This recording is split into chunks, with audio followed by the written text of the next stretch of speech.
Hello and welcome. And now I have the opportunity of speaking to the CEO of Refugee Council of Australia, Mr. Paul Power. Paul, welcome to Aussie Indian. Thank you. Paul, obviously we have heard of Refugee Council of Australia, but if you can explain the background, how this was started and what's your mission statement?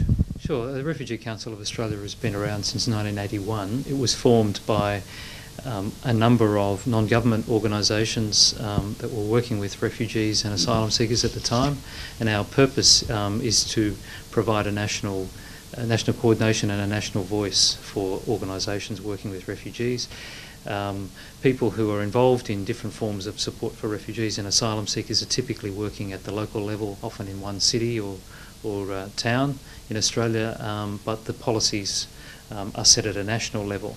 So it's important that the non-government sector actually has a national voice, and our role is to gather information on what's happening and represent our members in dialogue with the Australian government and also with the United Nations on refugee issues affecting Australia. Well, you have been in the scene for almost more than 20 years, actually, 1981 to now 2012. And what impact have you made in terms of the welfare of the refugees? Well, it's hard for our organisation to say that we singly were involved in changes that have occurred, but I think in the support of refugees after they arrive in Australia, we've seen a lot of progress over the past 30 years. I think there's a lot more awareness of the needs of newly arrived refugees in making adjustment to life in Australia, and progressively governments in Australia and also non-government networks have developed a quite sophisticated network of support for newly arrived refugees, and that really has come out of dialogue, out of learning what works and what doesn't work, and our organisation's played an important role, but I think it's been a collective effort from a whole lot of people. Well, in the recent times, of course, you open the newspaper or turn on the radio or the TV, the headlines is all about refugees and asylum seekers, and it looks that it can even break a government. Given that, do you think that the refugees are getting the fair treatment from this government while this is being played out like a political football? Well, I think in many ways the refugee policy is played on a number of levels, and the public political debate often can be something quite different to actually what happens in practice. I think there are certainly some troubling aspects to Australian government policy in relation to asylum seekers. There are also in relation to refugees and asylum seekers, there are also quite a number of positive policies as well. But probably the most damaging thing that we see is the way in which the situation of asylum seekers is presented to the Australian public, and I think politicians, probably realistically from both sides of politics, have a level of responsibility for that, because a lot of the media and public debate actually follows the political debate in Canberra, and I think if you listen to the worst of the media coverage and the worst aspects of the public debate, I mean, people are fearful of of the country being swamped or overrun by asylum seekers, whereas the fact of the matter are very, very different. Last financial year, the 2011 and 12 financial year, we had the largest number of asylum seekers who arrived by boat given permanent residency in Australia, and it was still less than 2% of the total migration intake in that financial year. And also, I think the situation of asylum seekers, including those who come by boat, is really poorly understood by the Australian public. And having the opportunity, as I do, to meet people who've made that journey from their country of origin, to hear about the situations that people flee, I think many Australians are not aware of the depth of problems that people have faced in their home countries, and the persecution that many people have faced and the impact that it's had on their lives and their families. Unfortunately, a lot of potential sympathy that would be there for the situation of asylum seekers isn't because of a lack of broad public understanding of the situation of people who come to the country. And it's not even widely understood that for a person to be determined to be a refugee, they have to have established that they have a well-founded fear of persecution based on various grounds. That the personal experience or the personal threat of persecution is absolutely central to a person's refugee status. So I think in many ways the thing that lets Australia down the most is the public and political debate about asylum seekers, which is really on a level probably unparalleled in any other country. Given that Australia itself is a country of migrants, and to some extent we are all boat people, and why is it that there is so much of fear in the minds of the Australian public in terms of accepting these refugees? Well, I mean, it's odd really, because Australia probably has on a per capita basis one of the largest populations of people who've been through the refugee experience.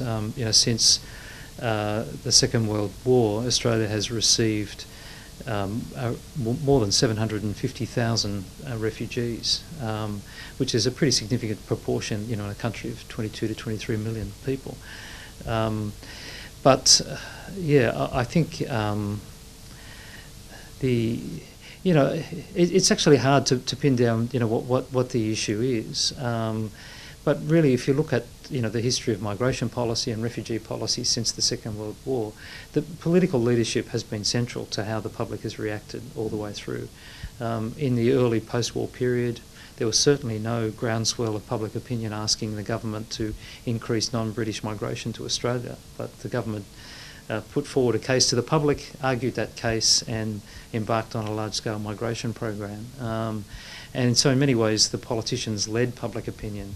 And that was pretty much the case, certainly the case in the mid to late 1970s, when the then Liberal National Government embarked on a large refugee program of people from Indochina. But it was really only in the late 1980s that we started to see that break down, and certainly from the mid-1990s.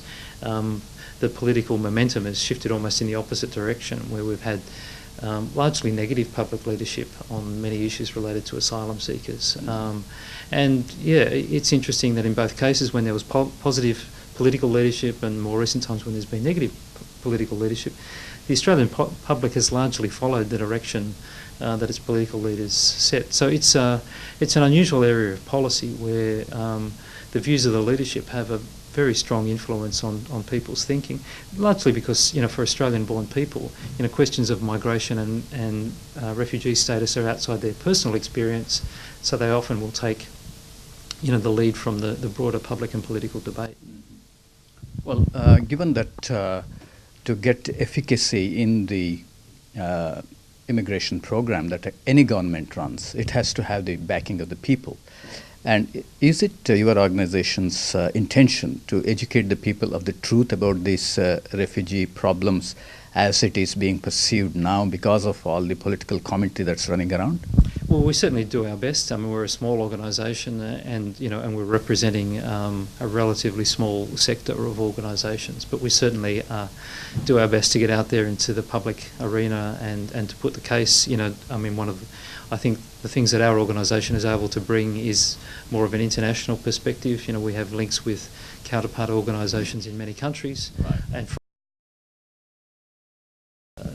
we also do a lot of careful analysis of the United Nations statistics, and it shows really that in global terms that Australia is seeing 1 to 2% of the refugee flows in the world in any given year, which is pretty close to Australia's proportion of the global population, or fairly close to. So it's important that people are given evidence that the sorts of issues that we are experiencing in Australia in terms of numbers of people coming to Australia to seek asylum, or numbers of asylum seekers recognised as refugees and refugees being resettled is not unusual in global terms, and is also part of a much broader global picture. And I think also, from time, we do our best to also ensure that as opportunities to put the debate. I mean, there's been a lot of discussion about the situation in Afghanistan. Last year where there was a lot of public debate about the treatment of refugees in Malaysia, and those sorts of more public discussions of conditions for refugees in source countries or in countries of first asylum, I think also helps to inform the public debate. And I think, probably over the last 2 years there's actually been some progress in terms of public understanding of the complexity of the issues. I think and probably in a nutshell, our main message is that Australia's experience is not unusual in global terms, and also the issues are much more complex than they're being presented, and that if someone's presenting you black and white answers to a really complex problem, then people should be think twice about what they're hearing. I mean, that's perhaps one of our main messages. Right. Well, if I stop, a common citizen in the street, and the perception they all have is refugees are illegal immigrants, they are taking away my job, and they are swamping the country, and there are terrorists who are infiltrating into Australia. These are the kinds of perceptions, and no one knows about United Nations initiative UNHCR or the Refugee Convention of 1951. Are the politicians playing on the ignorance of the people, you think? Yeah, I think in a sense it's sort of almost feeding itself. Political parties are perceiving that there is, some sort of negative public reaction, which in many ways is in response to things which their parties have helped to feed. So it can be, a downward spiral. But I think if people have more of an awareness of what the facts are, the fact that Australia's total refugee and humanitarian program, including the resettlement of people from other countries, it's actually just been increased to 20,000, but is less than 1 in 10 of the total migration program in the year. The number of people who arrive by boat as asylum seekers are a much smaller proportion, around 2 to 3% of the total migration program. And also hearing about the stories of individuals, I think something which is instructive recently, was a television series that SBS TV put together, Go Back to Where You Came From, where you saw 3 people who began with quite negative perceptions of refugees, and at least 2 of them came back saying, well, I mightn't have changed my views about the policy issues, but I've certainly changed my views about the people involved. So in many ways, one of the challenges for us and for other organisations is to create opportunities for people who've been through the refugee experience to actually speak on their behalf and the behalf of others, because ultimately this debate is about the lives of people, we see again and again that when Australians get the opportunity to hear the stories of individuals who've sought refuge in Australia, that certainly minds are changed. Mm-hmm. Well, Australia is a signatory to the 1951 Refugee Convention, and do you think Australia is playing that role of a responsible global citizen? Well, I think Australia's record is quite mixed. In the area of refugee resettlement, Australia's effort is very, very positive in global terms. Australia, does resettle more refugees per head than any other country. But the resettlement of refugees is only a small part, unfortunately, of the global system of protecting refugees, and that by far the largest proportion of refugees are protected through an asylum process. And unfortunately, the message that Australia is sending out to its region and to the world is that our country is a country that doesn't really want to receive asylum seekers, and does so reluctantly. The mandatory detention of asylum seekers who arrive without visas is a policy that doesn't exist in any comparable Western country. And also this process, which we're seeing revived at the moment of asylum seekers being sent to other countries for processing of their asylum claims. While from an Australian perspective, it can be seen as it can be promoted by politicians as a way of, a circuit breaker to change the dynamics within the region. The international implications of this are quite serious, and that if many of the other countries that have signed the Refugee Convention attempted to do what Australia was doing, then the whole international system of protecting refugees through asylum would become unwound pretty quickly. But unfortunately in Australia there's not much understanding of the international implications of what we're doing. And I think that's, we've got lots of concerns about how asylum seekers are being treated through this offshore processing arrangement, but our greatest concern, as great a concern for us is the possibility that other countries may adapt Australian policies to their own circumstances as a way of reducing their exposure to situations of people who are fleeing persecution.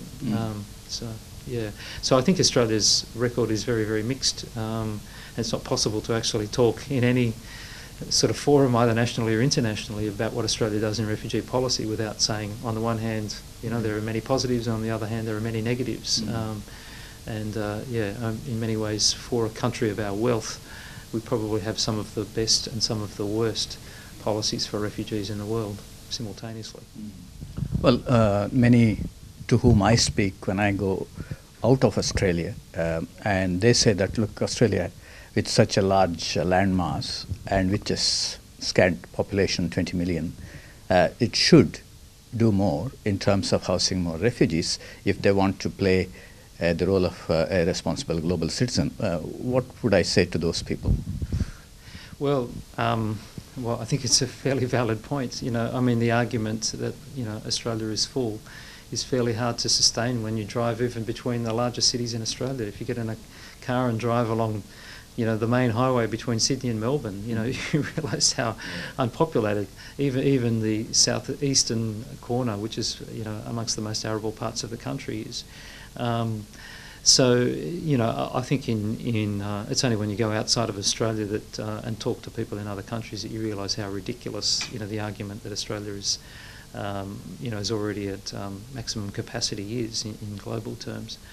And I think, the sad thing about it is Australia has actually done very well out of the refugee program over the years. That people who've come to Australia as refugees, while they take a number of years to find their feet, to learn English, to reskill, certainly the lifetime contributions to Australia of people who come as refugees is very, very positive, and for Australian-born children of refugees, they are overwhelmingly instilled with a real drive for education and a very strong ethic to succeed.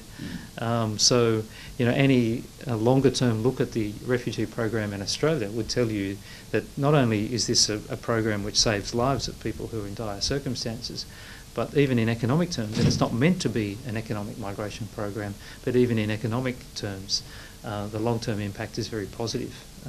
So it's a sort of a classic win-win situation, if only we, as a nation, are prepared to look at our own history and to remember that the refugees who 30 years ago we thought would never fit into Australian society, and they would always be reliant on on handouts and not interested in contributing to the country. These are people who are today leading the development of trade relations in Southeast Asia and beyond. And no one today is questioning whether or not the Vietnamese community, the largest single community to come as refugees in the past 3 decades, no one's questioning today whether or not they're making a positive contribution to Australian life. And we've seen that again and again with Eastern Europeans and others in previous generations. So it's a sad situation that there's so much negative discussion and debate about an aspect of Australian life which is actually one of the most positive aspects of Australian life over the last century, that Australia has received and welcomed and probably done better than most countries in bringing newly arrived refugees into Australian life. As I say, we've got some of the worst policies on refugees, but we also have, in terms of the settlement support for refugees and the whole thinking in Australia about how refugees and migrants are received, is actually really, in many ways, amongst the world. Australia's amongst the world's leaders, actually, in this thinking and this approach to settlement, and certainly our successes, are more significant in many ways than many other countries. Many of our viewers may be looking at this program, maybe thinking that they may like to get some help from Refugee Council of Australia. Where would they go, and what kind of help Refugee Council of Australia can provide? Yeah, I mean, we're a small national network, so our main contacts are with organisations working at the local level. Through our website, there's lots of information about places where people can go to get assistance from settlement agencies that provide support to refugees and also to migrants who are newly arrived. And there are also lots of opportunities for people to get involved. We get a lot of, we get inquiries every day from people who wish to donate or volunteer or whatever. Yeah. And through our website, we can put people in touch with, local organisations. And I think that, historically, and it's just as strong today as ever, there's such a strong movement of Australian people who wish to get involved in offering support to newly arrived refugees, because they actually see that this is an important part of being Australian, and and also that they want to, there are so many Australians, despite the nature of the public dialogue, who actually want to see new arrivals, particularly people who've lost everything through persecution, make a real go of life in a new country. So if someone wants to volunteer for Refugee Council of Australia, the best way to do that obviously is through the website. Yeah, well, on our website there's information and links to local organisations, and they can look at, and then certainly people can follow up with us if they'd like some more details. But I mean, our role in many ways is to put people in contact with the organisations at the local level who are best able to assist them, or who would be most interested in, receiving their support. Is there any particular training or qualification that is required for people to volunteer, or you are able to fit in anyone who wants to put their hand up and say, yes, I want to be part of Refugee Council of Australia? Well, it depends on what the particular role is. The organisations that use volunteers would provide training and opportunities, but certainly it's definitely worth people who are keen to make a positive contribution to follow up and to see which organisations in their area are involved in supporting refugees and how they might be able to contribute.